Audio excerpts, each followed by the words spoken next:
శేర్లింగంపల్లి నియోజకవర్గం యూనియన్ సర్వసభ్య సమావేశం సోమవారం చందానగర్ పీజీఆర్ స్టేడియంలోని సమావేశ హాల్లో జరిగింది.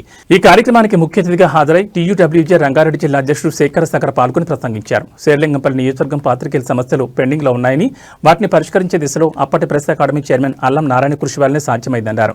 అక్రిడేషన్ కార్డులు, హెల్త్ కార్డులు ఈ నియోజకవర్గంలో పనిచేసే వారికి 50% అవకాశం కల్పించిందన్నారు. గత కొన్ని సంవత్సరాలుగా విలేకరులు ఇండ్ల స్థలాల కోసం కృషి చేస్తున్నామని, అలాంటి సమస్యలను తక్షణమే పరిష్కరించడానికి స్థానిక ఎమ్మెల్యేతో పాటు జిల్లా కలెక్టర్ దృష్టికి తీసుకెళ్తామన్నారు. తక్షణమే జర్నలిస్టుల సమస్యల పరిష్కారం కోసం కృషి చేస్తామన్నారు. దీంతో నియోజకవర్గ జర్నలిస్టులు రంగారెడ్డి జిల్లా అధ్యక్షులు శేఖర్ సాగర్కు అభినందన తెలిపారు. ఎట్టి పరిస్థితుల్లో సమర్థించే వ్యక్తులకు కూడా మనకు సంబంధం లేదు. ఈరోజు ఈ ఆ గ్రూపులో చూసిన కొంతమంది వాళ్ళు ఉన్నారు, నిన్న మొన్న ఇంకా కూడా ఉన్నారు, వాళ్ళని కూడా తీసేసారు. షేర్ చేస్తే సరిపోక క్రమంలో మనం ఏం చేద్దాం, ఏం ప్రయత్నం చేద్దాం అంటే మేము అంటే కొంత అందరికీ తెలియజెప్పకపోవచ్చు. ఎప్పటికప్పుడు ఎమ్మెల్యే గారితో, తర్వాత అవతల యూనియన్తో కూడా సంప్రదించి సమావేశం జరపడం జరిగింది. ఇంటర్నల్ కొంత ఏదో కొనికి తీసుకురావాలి, కొనికి తీసుకొస్తే ఏదో ఒకటైతే ముందుకెళ్తే బాగుంటుందని ఒక ప్రయత్నం పిల్లలను కానీ, నేను కానీ, రమేష్ కానీ అందరం కూడా ప్రయత్నం చేసి అవతల యూనియన్ వాళ్ళు కూడా సానుకూలంగా మనకు కలిసి వస్తున్నారు. కానీ ఒకటి ఏంటంటే గుర్తుపెట్టుకోవాలి, ఈ మధ్యలో సాగంతో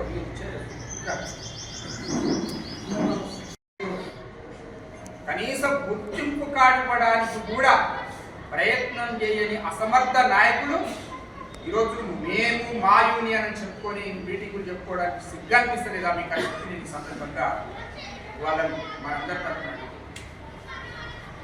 వెల్ఫేర్ ఫండ్ ఈరోజు చెక్కులకు పోజులు ఇస్తున్నటువంటి నాయకులారా మీరు చెప్పండి, ప్రభుత్వం వచ్చిన తర్వాత మీడియా ఫండ్ చైర్మన్ అయిన తర్వాత ₹1 మన వెల్ఫేర్ ఫండ్ మీరు తీసుకొచ్చిరా?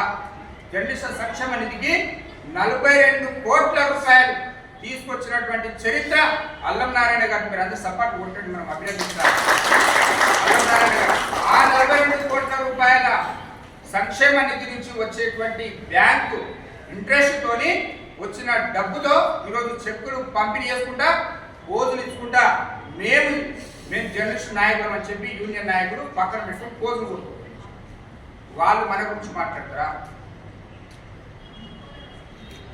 ఎన్ని చెప్పుకోవాలి? మనం హెల్త్ కార్డు తీసుకొచ్చినాం, ఇళ్ల స్థలాలు సాధించుకున్నాం, వెల్ఫేర్ ఫండ్ తీసుకొచ్చినాం, సొమ్మొకటి సోకొకటి అన్నట్టు ఈరోజు మనం సాధించిన దాని మీద వాళ్ళు పోజులు ఇస్తున్నారు.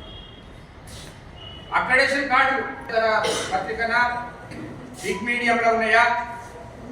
కేటగిరీ వైజ్గా విధి విధానాలను రూపొందించి ఆ రోజు media academy chairman, accreditation committee state చైర్మన్గా విధులు నిర్వర్తిస్తూ సమాచార కమిషనర్ కోఆర్డినేషన్తో పకడ్బందీ విధానంతో వేలాది మందికి అక్రెడిటేషన్ కార్డులు, గుర్తింపు కార్డు ఇచ్చారు.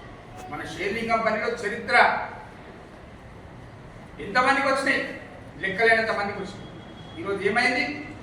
ఆ స్టిక్కర్లు వేసుకొని పోతే బస్సులో, ఆర్టీసీ బస్సులో బస్ పాస్ కూడా పోవాక స్టిక్కర్లు మాకెట్ట పనిచేస్తారు. ఒక కండక్టర్, డ్రైవర్ రిజెక్ట్ చేస్తున్నటువంటి అవమానపడేటువంటి పరిస్థితి వచ్చింది. ఏదైనా పోతే మీడియా ఏదైనా మీటింగ్లో పోతే ఇది వ్యాలిడిటీ లేదయా, డేట్ ఎప్పుడో అయిపోయింది అని చెప్తే అక్కడ అవమానపడేటువంటి పరిస్థితి వచ్చింది. అట్లాంటి వ్యక్తులు ఈరోజు మాదొక యూనియన్, మాదో గొప్ప యూనియన్, వడవడ అంటాడు ఒకడు పేద రాష్ట్ర స్థాయిలోనంట ఆయన గొప్ప పదవిలో ఉన్నాయని చెప్పుకుంటాడు. మన ఈ మధ్యలో రంగారెడ్డి జిల్లాలోనే ఒక మీటింగ్ పెట్టి ఆ మీటింగ్లో చెప్తారు ఏదో తోక సంఘం అని, ఓ చిన్న సంఘం అని. అరే నివ్వేంద్ర బాబు, నీ చరిత్ర ఏంది అసలు? నువ్వు నీ బాధ్యత కన్నా నువ్వు గౌరవం నిలబెట్టుకో. ఒక రాష్ట్ర స్థాయిలో ఒక ప్రథమ స్థానంలో ఉన్నా చెప్పుకునేటువంటి నాయకుడు నీ గౌరవం నువ్వు నిలబెట్టుకో. నిజంగా మేము కనుక మళ్ళొకసారి జిల్లాలో, రాష్ట్రంలో ఒకసారి మేము ప్రారంభిస్తే మీకు ఎవడు మిగిలడు కూడా మీరు చేసే వ్యవహారాలకు, మీరు మద్దతిచ్చే వ్యవహారాలకు, మీరు మాయ మాటలకు మీ యూనియన్ కాదు కదా పార్కోడికి సిగ్గు లేదు. తెలంగాణ వచ్చిన తర్వాత 3 సంవత్సరాల పాటు ఏపీ తప్ప టీజీ టీఎస్ అని పెట్టుకునేటువంటి సాహసపడేటువంటి చేతగాని దద్దమ్మలు మీరు మా గురించి మాట్లాడతారా, మా యూనియన్ గురించి మాట్లాడతారా? ఎవరో నలుగురు వ్యక్తులను వేసుకొని గుంపు అని చెప్పి చూపించుకుంటా మా యూనియన్ ఇదే.